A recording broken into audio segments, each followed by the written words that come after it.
بسم اللہ الرحمن الرحیم السلام علیکم ورحمۃ اللہ وبرکاتہ۔ آج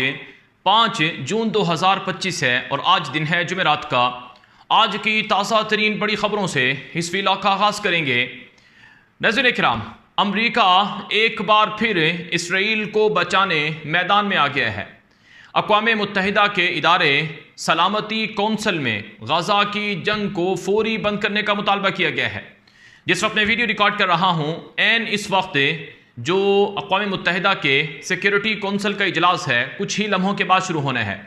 رپورٹس آ چکی ہیں کہ امریکہ ایک مرتبہ پھر اسرائیل کو بچائے گا اور غزہ کی جنگ بندی کا جو فیصلہ سلامتی council security council of United nation کرے گا اس کو امریکہ ویٹو کر دے گا۔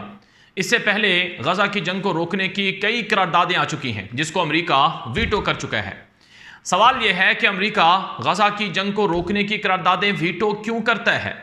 کیا غزہ میں انسانی حقوق پامال نہیں ہو رہے ہیں؟ کیا غزہ میں 15 لاکھ سے زائد غزہ کے لوگ بھوک کا شکار نہیں ہیں؟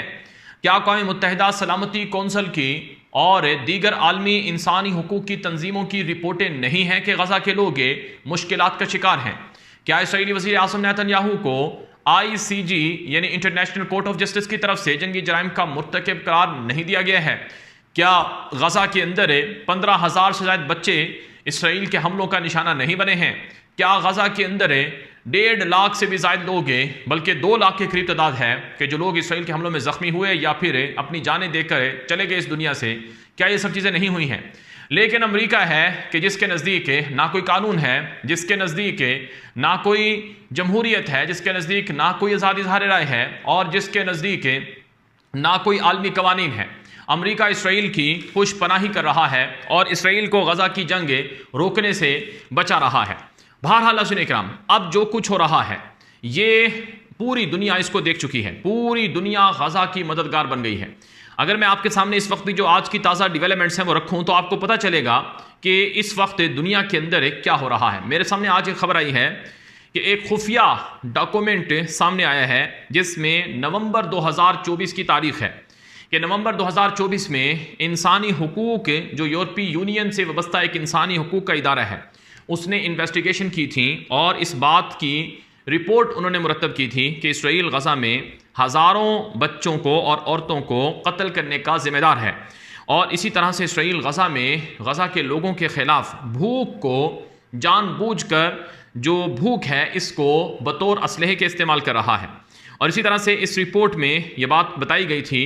کہ انسانیت کے خلاف جو غزہ میں جنگی جرائم ہیں وہ ارتکاب اس کا ہو رہا ہے اور یورپی یونین اس حوالے سے کچھ اقدام کرے۔ یہ یورپی یونین کے ماتحت جو ادارہ تھا اس نے انسانی حقوق سے وابستہ اس نے یہ رپورٹ جاری کی تھی جو آج ریویل ہوئی ہے، آج اس کا انکشاف ہوا ہے۔ یہی نہیں ناظرین کرام، اس وقت جو میرے سامنے ایک اور بڑی خبر ہے وہ یہ ہے کہ برٹش پرائم منسٹر کی طرف سے یہ بات کہی گئی ہے کہ اسرائیل جو کچھ غزہ میں جنگی کارروائیاں کر رہا ہے ہم اس کی مخالفت کرتے ہیں، ہم اس کو سپورٹ نہیں کرتے ہیں۔ اسرائیل کو فوری طور پر غزہ میں امدادی سامان جانے کی اجازت دینی چاہیے، اسرائیلی وزیر اعظم نے پارلیمنٹ سے خطاب کیا ہے۔ اس کے علاوہ ناظرین کرام، جو برطانیہ کے اندر آج ایک مرتبہ پھر لوگوں نے احتجاج کیا ہے اور برطانیہ میں لندن جو دارالحکومت ہے وہاں پر پارلیمنٹ کے غزہ سے متعلق حالیہ اجلاس کے موقع پر لوگوں نے احتجاج کرتے ہوئے کہا کہ غزہ کے بچوں کو بھوک سے مارنا یہ ریڈ لائن ہے اور اسرائیل کو اسلحہ ابھی بیچنا بند کرو کیونکہ غزہ میں بھوک سے بچے مارے جا رہے ہیں اور اس کا ذمہ دار برطانیہ بھی ہے۔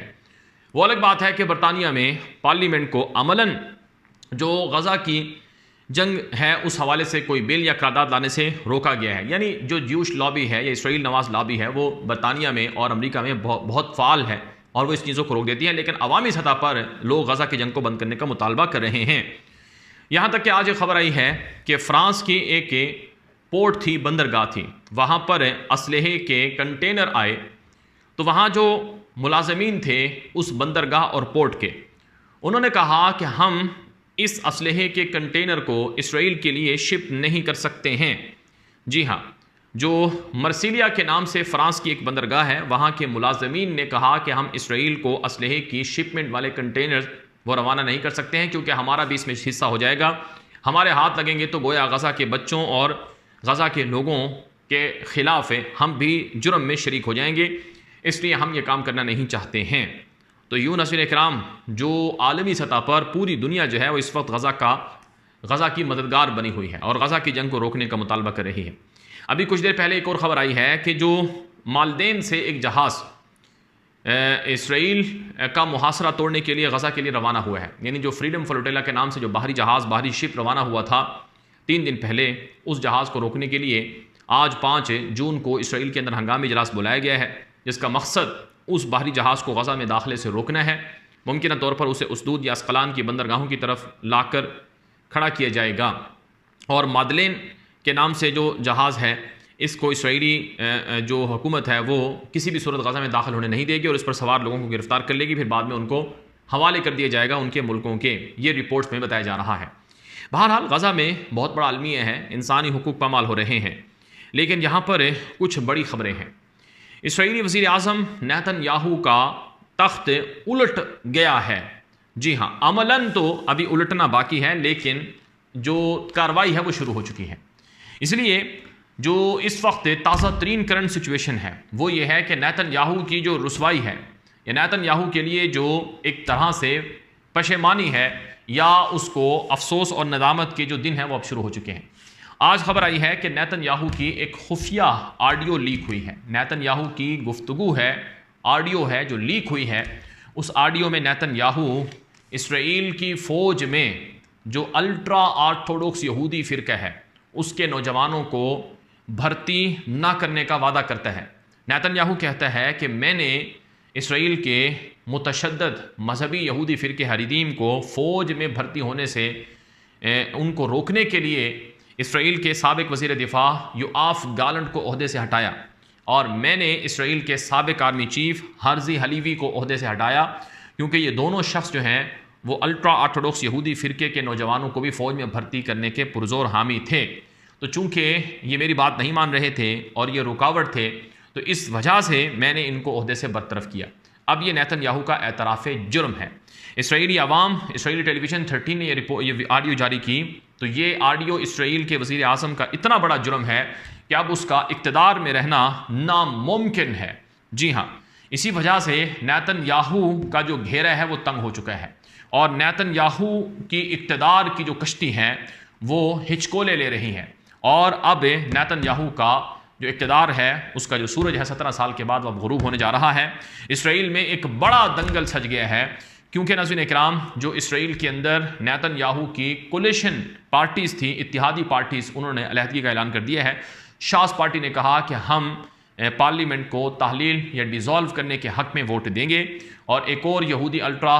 مذہبی جماعت ہے اس نے بھی کہا کہ ہم پارلیمنٹ کو تحلیل کرنے کی حق میں ووٹ دیں گے۔ کہا جا رہا ہے کہ اگر اسرائیل کی پارلیمنٹ ختم ہو جاتی ہے، جیسا کہ اسرائیلی وزیر خزانہ سموترش نے بھی کہا، تو یہ اسرائیل کی جنگ میں